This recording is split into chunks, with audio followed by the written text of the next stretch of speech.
Hamas ने शनिवार को दक्षिणी गाजा पट्टी में इजरायली बंधकों को रिहा किया। इस दौरान हमास के लड़ाकों का उत्साह हाई दिखा।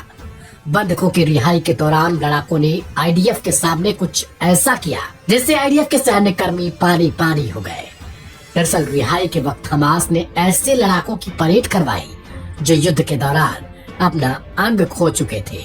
किसी के हाथ नहीं थे तो किसी के पैर कट चुके थे तो किसी की कोई आंख ही नहीं थी, लेकिन जोश उनका इस कदर हाई दिखा कि युद्ध के दौरान इजरायली फौजियों से जब्त किए गए उन्हीं के हथियारों से खूब फायरिंग की।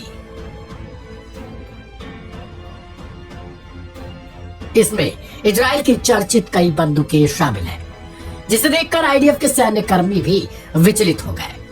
लड़ाकों ने इजराइल में बने नेगेव 7 मशीन टैवो राइफल से खूब फायरिंग की।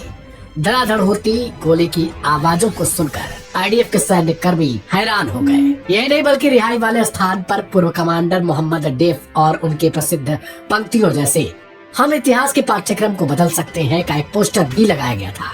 हमास ने दक्षिणी गाजा शहर राफा में 2 इजरायली बंधकों को मुक्त कर दिया। 3 अन्य को मध्य गाजा के नुसीरत में रिहा किया गया और छठे को एक दूसरे स्थान पर रिहा किया गया। इसके बदले में इजराइल ने 602 फिलिस्तीनी कैदियों की रिहाई की। हमास की सैन्य शाखा अल कसाम ब्रिगेड ने रिहाई के लिए बने हुए मुख्य मंच के दाईं ओर डेफ की एक तस्वीर और उनकी प्रसिद्ध पंक्तियों को दिखाया। ग्रुप ने 7 अक्टूबर 2023 को ऑपरेशन अल अक्सा फ्लड के दौरान जब्त किए गए इजरायली हथियारों को भी प्रदर्शित किया। इस बीच सैन्य विंग ने मुख्य मंच पर एक बैनर लहराया जिस पर लिखा था, हम फ्लड है, अब बेहद ताकतवर है। बता दें कि हमास ने शनिवार को अंतिम बचे हुए 6 इजरायली बंधकों को रिहा कर दिया। राफा और नुसरत बॉर्डर पर इन सभी को सौंपा गया। बता दें कि शनिवार को 6 बंधकों की रिहाई की बात कही गई थी। सीज फायर के पहले चरण में हमास ने 33 बंधकों को रिहा करने का वादा किया था। इन 6 की रिहाई के बाद यह संख्या भी अब पूरी हो गई। गौरतलब है कि हमास ने 7 अक्टूबर 2023 के हमलों के बाद कई इजरायली नागरिकों को बंधक बना लिया था, जिसके बाद करीब 1.5 साल युद्ध चलने के कारण अंततः सीज फायर पर बात बनी। 42 दिनों तक चलने वाले पहले चरण के तहत 33 बंधकों को रिहा किया जाना था। 3 चरण का युद्ध विराम समझौता पिछले महीने ही लागू हुआ था, जिससे नरसंहार युद्ध रुक गया, जिसमें 48,000 से अधिक लोग मारे गए।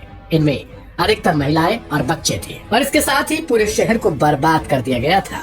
अब देखना यह दिलचस्प हो जाता है कि इजराइल की तरफ से इस वीडियो को लेकर क्या रिएक्शन आता है, क्योंकि जिस हिसाब से हमास को इजराइल नीचा दिखाना चाहता था उस हिसाब से वो कहीं कामयाब नहीं हुआ, बल्कि हमास कई गुना आगे निकल गया। इस वीडियो में इतना ही। तमाम अपडेट के लिए सब्सक्राइब